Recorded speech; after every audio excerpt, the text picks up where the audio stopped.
Gloria a Dios. Gloria a Dios. Pues, como ustedes saben, amados hermanos, acabamos de celebrar la Semana Santa, la última semana que Jesús pasó con sus discípulos en esta tierra. Pero he sentido del Espíritu de Dios compartir esta tarde 3 de las 7 palabras que Jesús pronunció en esa cruz. Así que el mensaje hoy lo he titulado La palabra de la cruz. La palabra de la cruz. Y el texto está en Lucas, capítulo 23, versos del 33 al 38. Evangelio según San Lucas, capítulo 23, versos del 33 al 38. La palabra de la cruz. Dice la palabra de Dios. Y cuando llegaron al lugar llamado de la calavera, le crucificaron allí. Y a los malhechores, uno a la derecha y otro a la izquierda. Y Jesús decía: Padre, perdónalos, porque no saben lo que hacen. Y repartieron entre sí sus vestidos, echando suertes. Y el pueblo estaba mirando, y aún los gobernantes se burlaban de él, diciendo: a otro salvó, sálvese a sí mismo, si este es el Cristo, el escogido de Dios. Los soldados también le escarnecían, acercándose y presentándole vinagre y diciendo: si tú eres el rey de los judíos, sálvate a ti mismo. Había también sobre él un título escrito con letras griegas, latinas y hebreas: este es el rey de los judíos. Amén. Amén. El apóstol Pablo dijo: porque la palabra de la cruz es locura a los que se pierden, pero a los que se salvan, esto es, a nosotros, es poder de Dios. La palabra de la cruz se refiere a todo el mensaje que encierra la crucifixión de nuestro Señor Jesús. Todo lo que tiene que ver con la cruz del Señor, con la muerte del Señor, con el sacrificio de Jesús. Todo eso tiene que ver con la palabra de la cruz.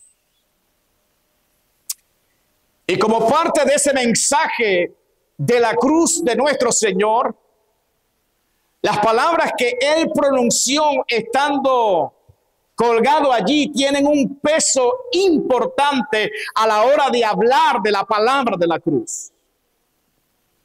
Como todos sabemos, nuestro Señor estuvo 6 horas colgado en esa cruz. 6.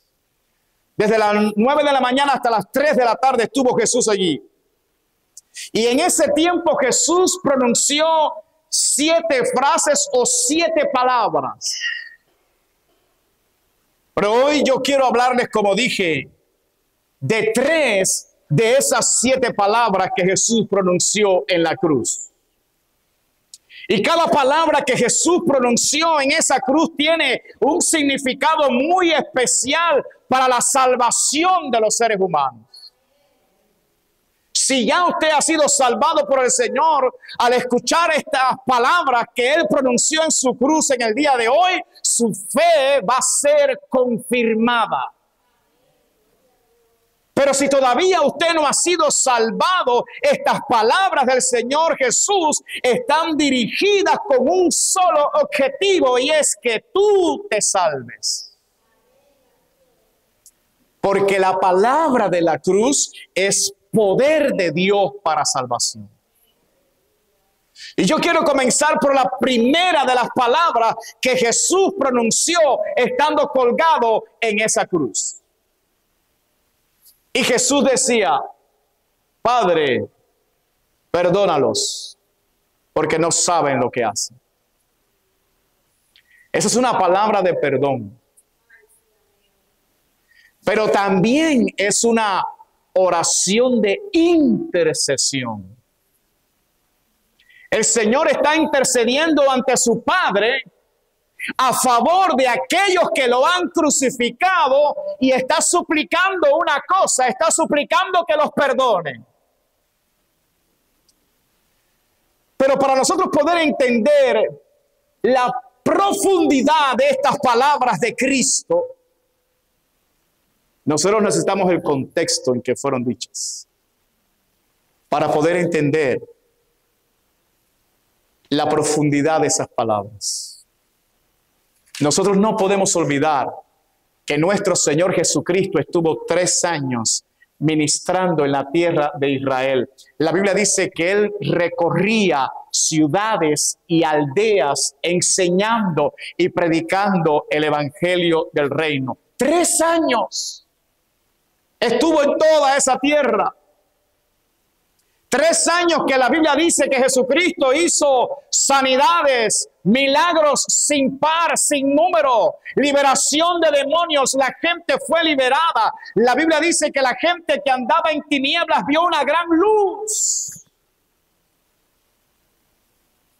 El apóstol Juan, al concluir su evangelio, dice: si se escribieran una por una todas las cosas que Jesucristo hizo, dice, yo pienso que ni en el mundo cabrían los libros que se habrían de escribir.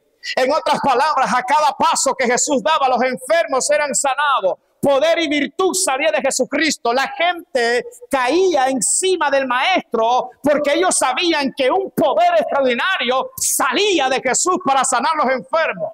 Los endemoniados eran liberados. Nunca se había visto tal cosa en Israel, en esa dimensión, en esa magnitud. Los ciegos recobraban la vista, los paralíticos eran levantados, los leprosos eran sanados. El Señor multiplicaba el pan, multiplicaba los peces. Jesús hizo milagros como nadie más en esa tierra. Pero no podemos olvidar que después de tanto bien que el Señor le hizo a ellos, cuando Pilato los puso a escoger si debían liberar a Barrabás o a Jesús, ellos escogieron a Barrabás. Barrabás era el más connotado malhechor de ese tiempo. Un ladrón, un homicida, famoso por una gran revuelta. Y Pilato tenía la esperanza en que cuando vieran a ese hombre tan terrible, la gente iba a tomar conciencia e iba a decir, no, vamos a liberar a Jesús y dejar a Barrabás. No, pero estaban tan endemoniados, tan llenos del mal, tan influenciados por las tinieblas, tan ciegos estaban, que prefirieron soltar a Barrabás y crucificar a Jesús, el hombre que tanto bien les hizo. ¿Dónde estaban los millares y millares que recibieron las sanidades? ¿Dónde estaban los millares que recibieron milagros, que fueron liberados de tantos demonios? ¿Dónde estaban? Le dijeron a Pilato, suelta a Barrabás y crucifica a Jesús. Bendito sea Dios. No podemos olvidar nosotros, mis amados, que antes que Jesucristo llegara a esa cruz, pasó por 6 juicios. 6. Los judíos los juzgaron 3 veces y los gentiles lo juzgaron 3 veces más. Pilato 2 veces y Herodes 1. Así que el Señor pasó por 6 juicios, donde buscaron testigos falsos que decían mentiras contra Él. Tampoco podemos olvidar que Jesús fue golpeado por los judíos, pero también fue golpeado por los romanos. No podemos olvidar que los judíos escupieron el rostro de Jesús y los romanos también escupieron el rostro de Jesús. Lo tapaban le daban golpes y le decían, profetízanos, ¿quién fue el que te golpeó? Se reían, se burlaban. No podemos olvidar que Jesús fue flagelado con los látigos terribles de los romanos de aquella época, látigos que en la punta se dividían en tres. Y cada una de esas puntas tenía una bola de metal con unos pinchos o era con unos huesos bien afilados, de tal manera que cuando ellos daban un latigazo, se clavaba en la piel del que estaba siendo flagelado, y cuando arrancaban el látigo, se llevaban entonces allí pedazos de carne, de piel, la sangre salía a borbotones. Jesús fue sometido a esa flagelación por los soldados más terribles de la historia humana, que han sido los romanos. Así que cuando Jesús sale de esa flagelación, Jesucristo salió con un cuerpo totalmente desfigurado. Por eso dice, por su llaga. Jesús era una llaga humana. Jesús fue molido por nuestros pecados, dice la Biblia. Le pusieron una corona tejida de espinas, que cuando se la ponían, amados, le iban rasgando su cuero cabelludo y le daban con una vara para que se enterrara bien esas espinas en su cabeza.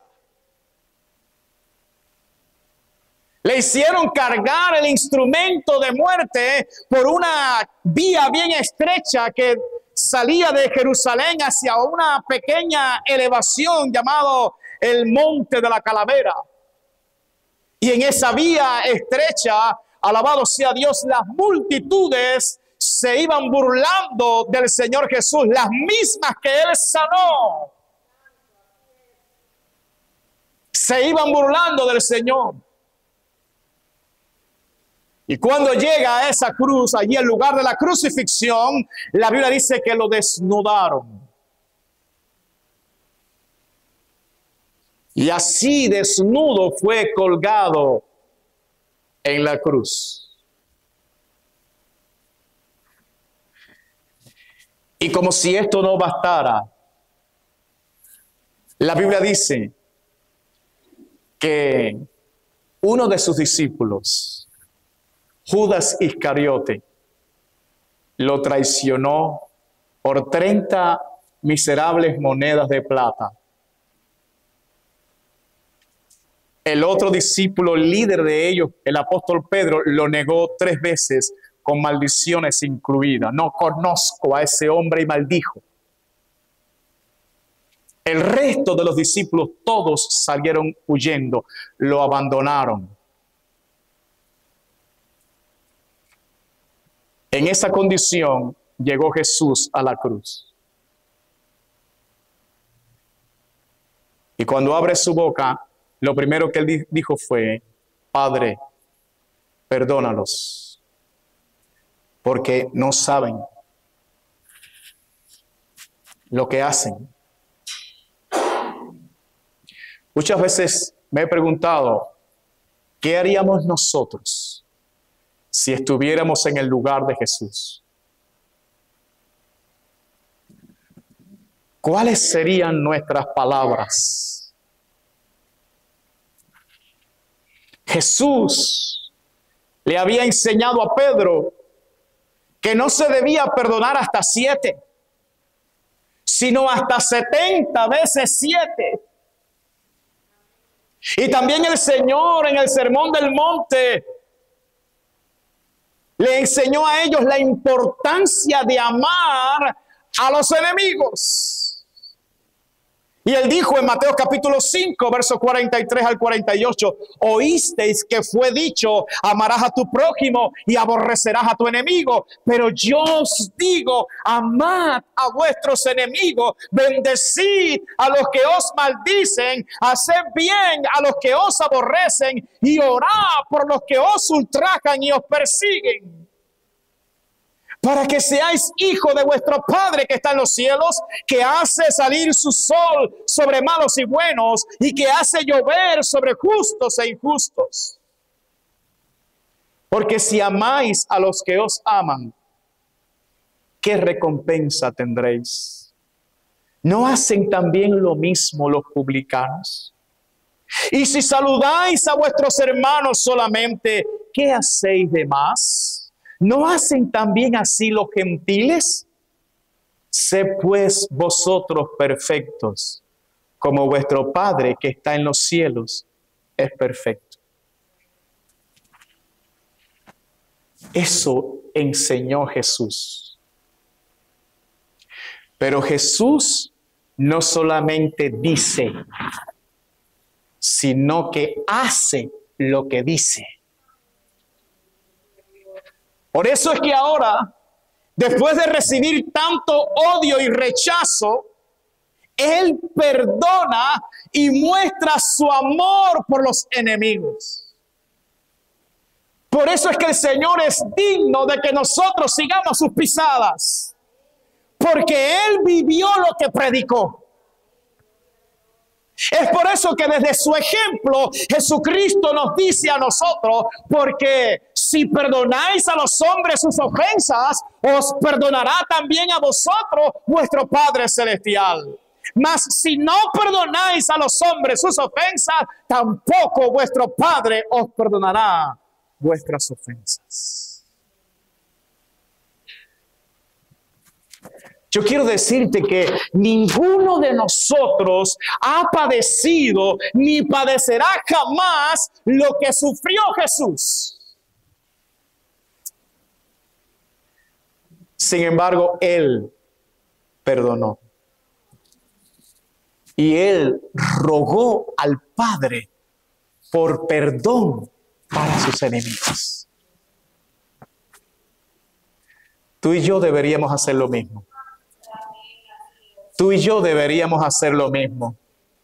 Tú y yo deberíamos hacer lo mismo. Si pretendemos ser discípulos de Cristo, debemos imitar a nuestro Señor. No podemos llamarnos hijos de Dios y tener rencor en el corazón. No podemos hacer eso.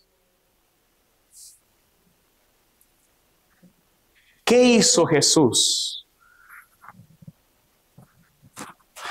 para perdonar todas aquellas ofensas tan horribles? ¿Cómo lo hizo? Al menos por dos cosas. Dos, al menos. Número uno, no tomó las ofensas de manera personal. No tomó las ofensas de manera personal. En Hebreos capítulo 12, versículo 2, dice la Biblia, puestos los ojos en Jesús, el autor y consumador de la fe, el cual por el gozo puesto delante de él, sufrió la cruz. Ahora escuche esta frase. Dice, menospreciando el oprobio, y se sentó a la diestra del trono de Dios. Dice que él menospreció el oprobio. Esa palabra menospreciar significa que él no le dio valor al oprobio.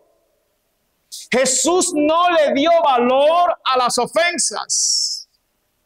Jesucristo no le dio valor a los latigazos, ni a los golpes, ni a las escupidas ahí en su rostro, ni a la burla. Jesús no le dio valor a eso porque él tenía una meta.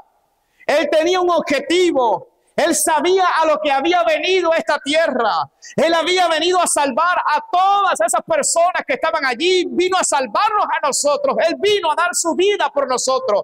Y él con gozo fue a la cruz. Y no se detuvo a mirar otra cosa. Nada lo desvió de la misión que él tenía. No le dio valor a lo demás. Usted quiere tener un corazón limpio y sano, menosprecia el oprobio. No le dé valor a las palabras ofensivas. No le dé valor a las cosas que la gente le hace para sacarte de tu casilla. No le dé valor a eso. Mantenga sus ojos puestos en Jesús. Mantenga su mirada en el galardón. Mantenga su vista en aquel que nos amó y murió por nosotros. Mantenga su vista allí. Y número 2, ¿por qué Jesús pudo perdonar tanta ofensa? El amor. El amor. El amor. Jesús dijo, nadie tiene mayor amor que este, que uno ponga su vida por sus amigos. No hay amor más grande que ese. El amor de Jesús es real. El amor de Jesús es genuino. El amor de Jesús es sincero. Y la Biblia dice que el amor cubrirá multitud de pecados.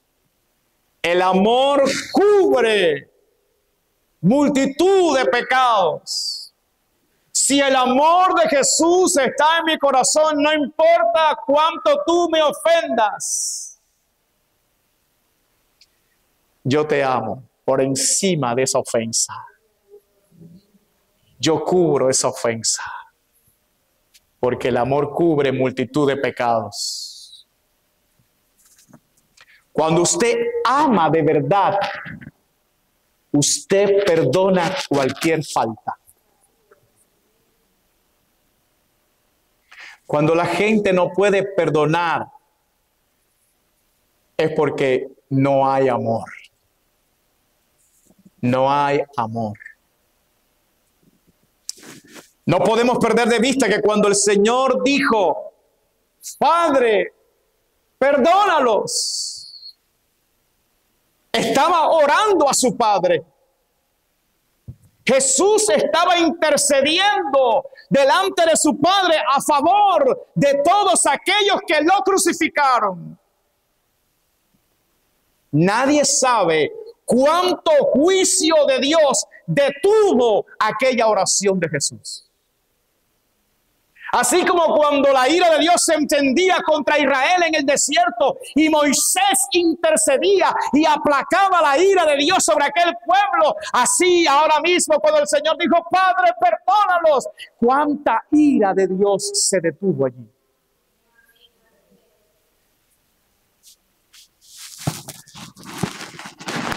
Eso demuestra lo que la Biblia dice, que Jesús es nuestro sumo sacerdote. El sumo sacerdote de Israel, en sus vestiduras tenía algo llamado el pectoral. Y aquí en el pectoral tenía 12 piedras. 12. Y cada una de esas piedras simbolizaba una tribu de Israel. En otras palabras, cada vez que el sumo sacerdote entraba en la presencia de Dios, allí estaba representada todas las tribus de Israel, todo el pueblo de Dios. Ese hombre intercedía delante de Dios por todo aquel pueblo. De la misma manera Jesús. Jesucristo es nuestro sumo sacerdote. Jesucristo nada más que no tiene unas piedras. Dice que en sus manos nos tiene el Señor esculpido. Ahí, en la mano del Señor, ahí en la mano del Señor estamos tú y yo. Yo no sé cuánto le dan gloria a Dios por eso. Dice, en las manos del Señor estamos nosotros. Alabado sea Dios. En sus manos estamos.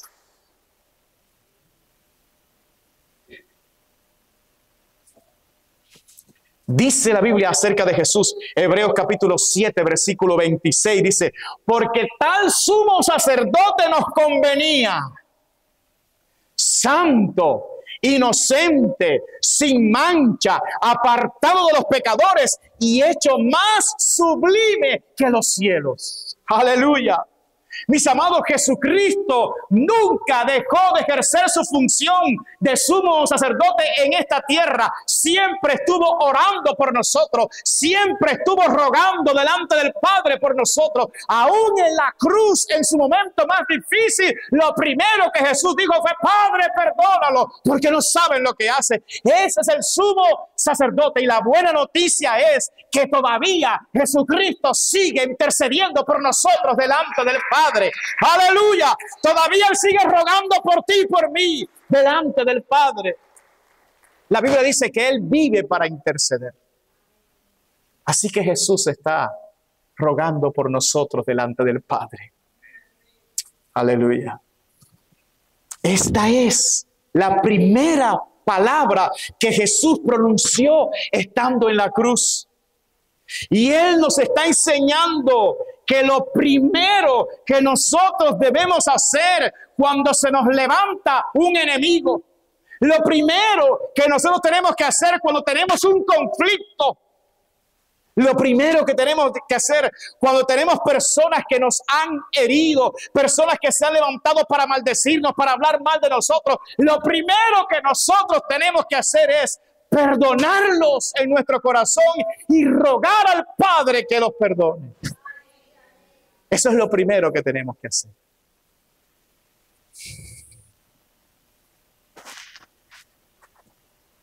La segunda palabra que quiero compartirles hoy, de las 7 que pronunció Jesús estando en la cruz, está en Lucas capítulo 23, verso 39 al 43. Lucas capítulo 23, versos del 39 al 43. Dice la Biblia: y uno de los malhechores que estaban colgados le injuriaba diciendo: si tú eres el Cristo, sálvate a ti mismo y a nosotros. Respondiendo el otro le reprendió diciendo: ¿ni aún temes tú a Dios estando en la misma condenación? Nosotros a la verdad justamente padecemos, porque recibimos lo que merecieron nuestros hechos, mas este ningún mal hizo. Y dijo a Jesús: acuérdate de mí cuando vengas en tu reino. Entonces Jesús le dijo: de cierto te digo que hoy estarás conmigo en el paraíso. Mis amados, todos sabemos que Jesús fue crucificado entre 2 malhechores.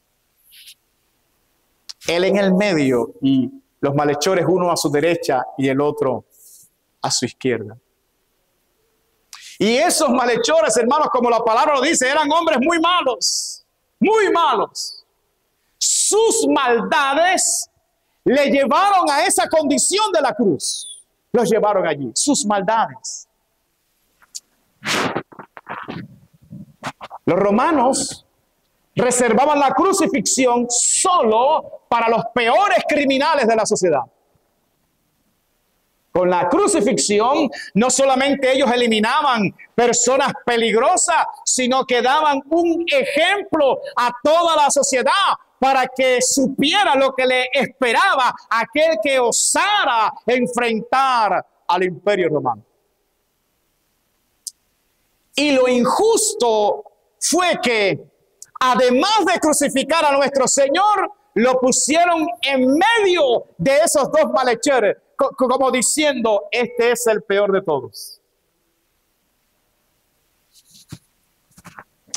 Estos hombres que fueron crucificados juntamente con Cristo eran tan malos, eran tan perversos, que los 2 se estaban burlando del Señor. Los 2.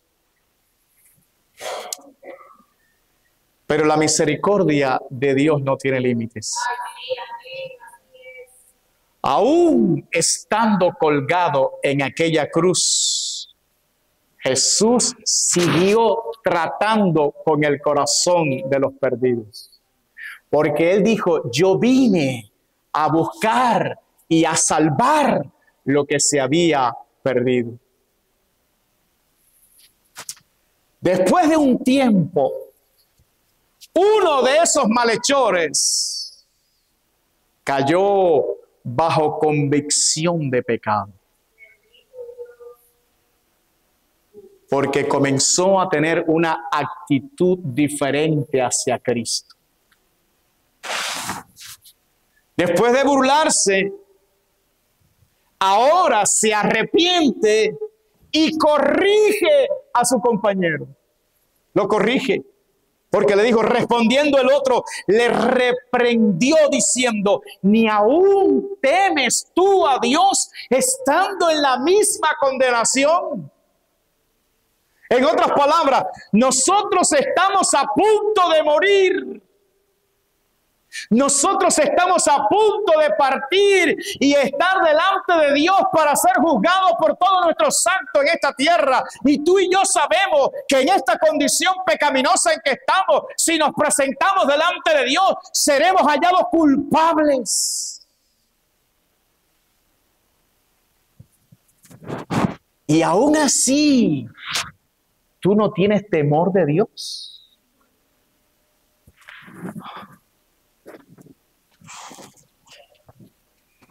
Este hombre comenzó a experimentar temor de Dios. Y la Biblia dice que con el temor de Dios los hombres se apartan del mal. Y para que no quedara dudas de que este malhechor estaba arrepentido, dijo, nosotros a la verdad justamente padecemos, porque recibimos lo que merecieron nuestros hechos, mas este ningún mal hizo. La pregunta es, ¿y cómo este hombre que hace un momento atrás se estaba burlando de Jesús, cómo este hombre que era un ladrón consumado, cómo este hombre llegó a tener esa convicción? Sin dudas, hermano, fue el trato del Espíritu Santo. La Biblia dice que el Espíritu Santo es quien convence de pecado, de justicia y de juicio a este mundo. Es el Espíritu Santo el que hace esa obra. Y el Espíritu Santo usó las palabras que Jesucristo había pronunciado en esa cruz. Esas palabras las usó el Espíritu Santo para traer convicción de pecado en el corazón de aquel malhechor. Cuando Jesús dijo, Padre, perdónalos, porque no saben lo que hace, ese malhechor estaba escuchando. Yo me estoy burlando de él y él clama por perdón para mí. Esas palabras las usó el Espíritu Santo para traer convicción a ese corazón. Porque es la palabra de Dios la que usa el Espíritu Santo para tratar con los corazones rebeldes.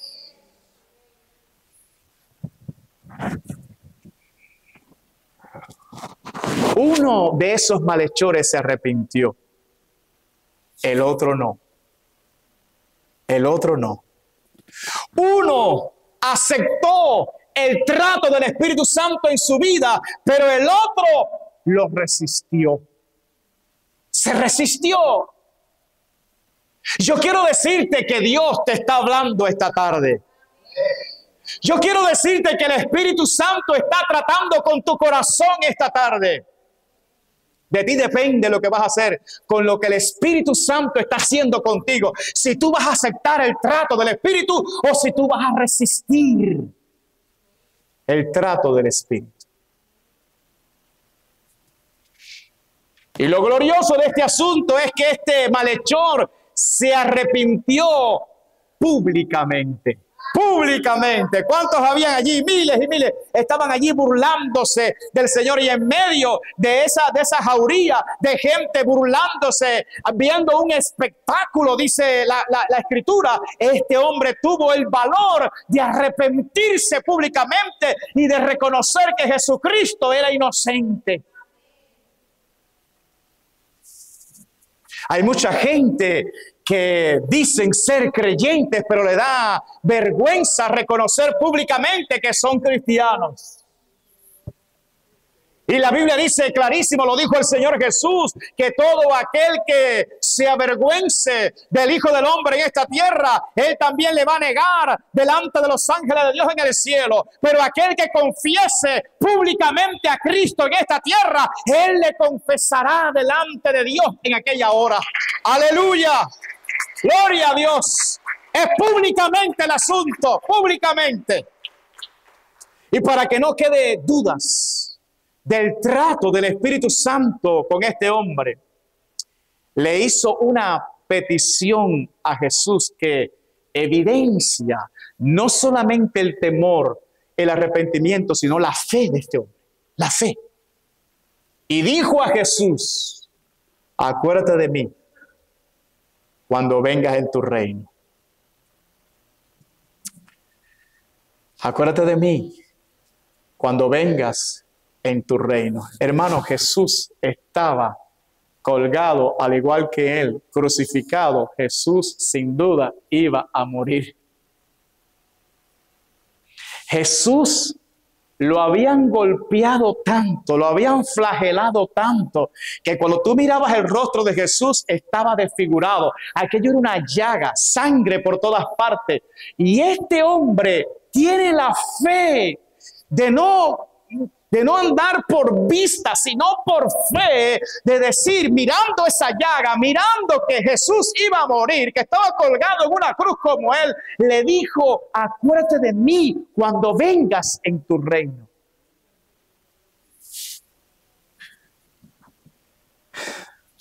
Se necesita una fe genuina para creer que Jesús, ese que estaba allí a punto de morir, tenía un reino.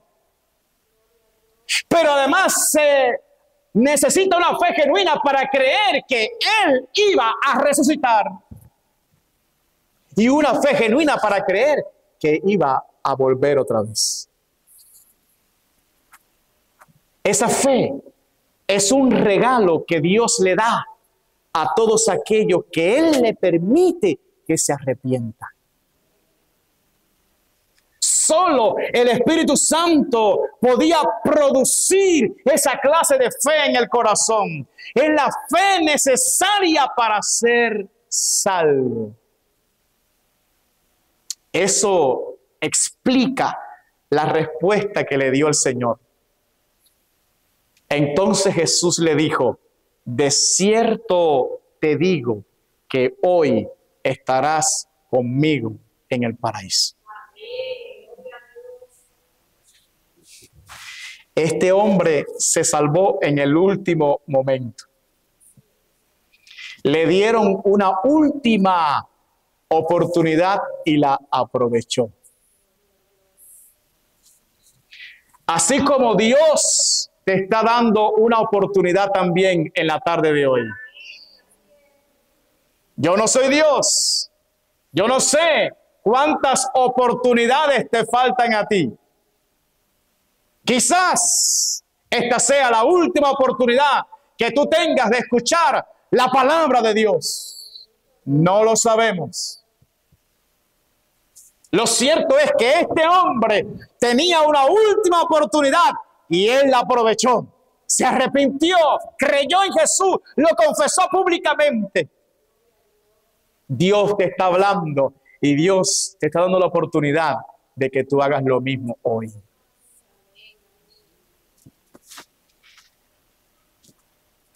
Lamentablemente, amados, los que no se arrepientan, como aquel otro que no se arrepintió, siguió burlándose de Jesús hasta el final. Ese hombre se fue a la condenación eterna. Ese hombre se fue al infierno, se fue allá. Pero aquellos que se arrepienten de sus pecados, aquellos que confiesan a Jesús, que creen en Jesús, a esas personas Dios les regala algo especial que se llama la entrada al paraíso, porque eso fue lo que Jesús dijo: de cierto te digo que hoy tú estarás conmigo en el paraíso. Aleluya. Para allí, para el paraíso, van todos aquellos que aceptan a Jesús, que se arrepienten de sus pecados y que lo confiesan públicamente. Aleluya. Para el paraíso. ¿Cuántos quieren ir al paraíso de Dios, hermano? Aleluya. La tercera y última palabra que quiero compartir contigo hoy es conocida como una palabra de angustia. Mateo capítulo 27, versos 45 al 46. Mateo 27, del 45 al 46. Y desde la hora sexta hubo tinieblas sobre toda la tierra hasta la hora novena. Cerca de la hora novena, Jesús clamó a gran voz diciendo: Elí, Elí, lama sabactani. Esto es: Dios mío, ¿por qué me has desamparado? Si hay alguna vez donde podamos encontrar algo más o menos parecido a una queja en la boca de nuestro Salvador, es aquí. Es aquí. Pero más que una queja, es una expresión de angustia. Una profunda angustia. Era la primera vez que su padre lo había desamparado. ¿Por qué? ¿Por qué? Porque era el momento en que el Santo Hijo de Dios estaba cargando todo el pecado del mundo. Sobre sus hombros estaban todo tipo de pecados. Sobre el inocente y santo Hijo de Dios estaban todas nuestras mentiras, nuestros adulterios, nuestras fornicaciones, lujurias, asesinatos, enojos, malicias. Sobre los hombros de Jesús estaban nuestras borracheras, hipocresía, orgullo, malas palabras, hechicería, etcétera, y un largo etcétera. Mis amados, escuchen bien. Jesús se convirtió en la cosa más abominable de todo el universo. Escuche bien, Jesús se convirtió en la cosa más abominable de todo el universo.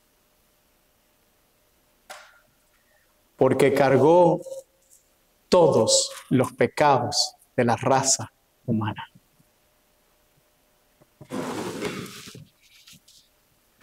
Tan abominable era lo que el Padre estaba viendo, que volteó su rostro y desamparó a su Hijo.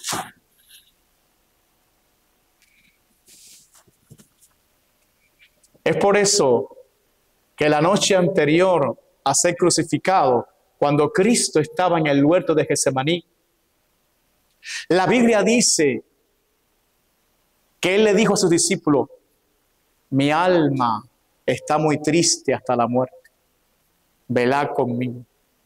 En otras palabras, Jesucristo entró en una angustia mortal. Jesús estaba agonizando en el huerto de Getsemaní. En otras palabras, si no hubiera sido porque Dios envía unos ángeles a fortalecerle, Jesús hubiera muerto en Getsemaní. Dice que el sudor del Señor eran como grandes gotas de sangre que caían a la tierra. Y decía: Padre, si es posible, pasa de mí esta copa, pero no se haga mi voluntad sino la tuya. ¿Y cuál era esa copa, hermano? Jesús sabía claramente que cuando Él estuviera cargando el pecado de todos nosotros, la justa ira de Dios, todo el peso de la ira de Dios caería sobre Él. Y eso le produjo a Jesús una angustia mortal. El simple hecho de pensar que iba a tener contacto con el pecado le produjo a Jesús una angustia mortal. Nosotros estamos tan mal que nos produce el pecado deleite. Pero a Jesús le produjo una angustia mortal.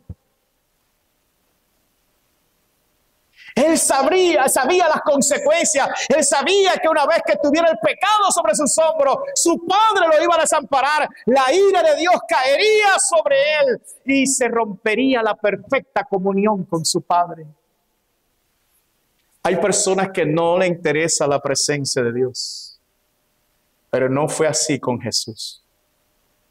A él le produjo una angustia mortal. Por eso cuando llegó a ese punto, la Biblia dice que él habla desde la angustia más profunda y dijo: Dios mío, ¿por qué me has desamparado?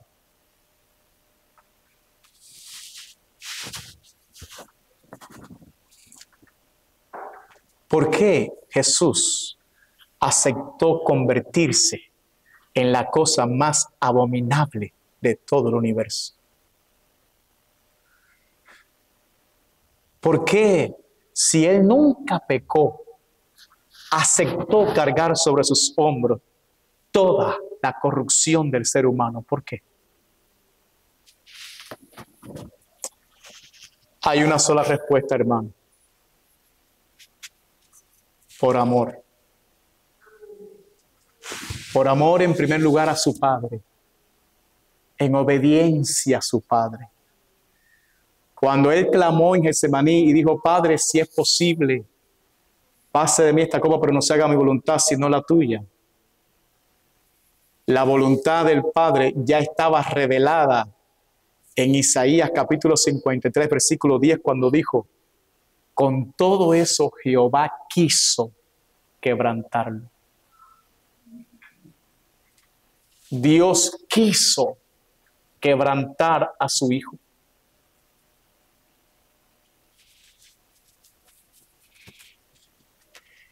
Y en amor a su Padre, en obediencia total a su Padre, decidió aceptar esa voluntad. Pero también por amor a nosotros. Por amor a nosotros. Es por eso que la Biblia dice: porque de tal manera amó Dios al mundo, que ha dado a su Hijo unigénito, para que todo aquel que en él cree no se pierda, mas tenga vida eterna. Pero el propio Jesús dijo: nadie tiene mayor amor que este, que uno ponga su vida por sus amigos. Así que no solamente Dios el Padre nos amó, pero Jesús también nos amó.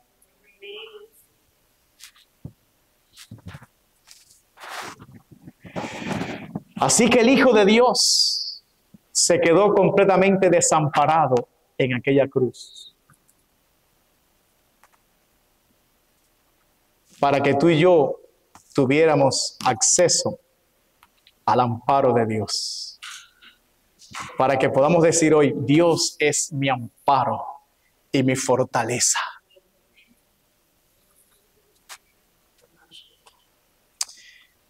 La pregunta es: ¿qué vas a hacer después de haber escuchado estas tres palabras que Jesús pronunció en la cruz? Yo creo que hoy te están dando una oportunidad para que tú te reconcilies con Dios. Uno de los malhechores que fue crucificado junto a Jesús despreció su última oportunidad. Lamentablemente se perdió para siempre. Yo me imagino que ese malhechor, ahora en el infierno, su conciencia le está condenando eternamente de saber que tuvo al lado suyo al Salvador del mundo, al único que lo podía salvar, y sin embargo despreció esa última oportunidad de Dios para su vida. ¿Cómo estará en el infierno ese hombre? Por eso dice la Biblia que allí crujirán los dientes. de la rabia que le dará saber que tuve a Jesús al lado mío, tuve al Salvador. Dios permita que a ti no te pase lo mismo, que tú tengas que crujir los dientes en el infierno de decir cuántas veces Dios me habló, cuántas veces Dios me advirtió, cuántas veces Dios me habló y yo lo deseché.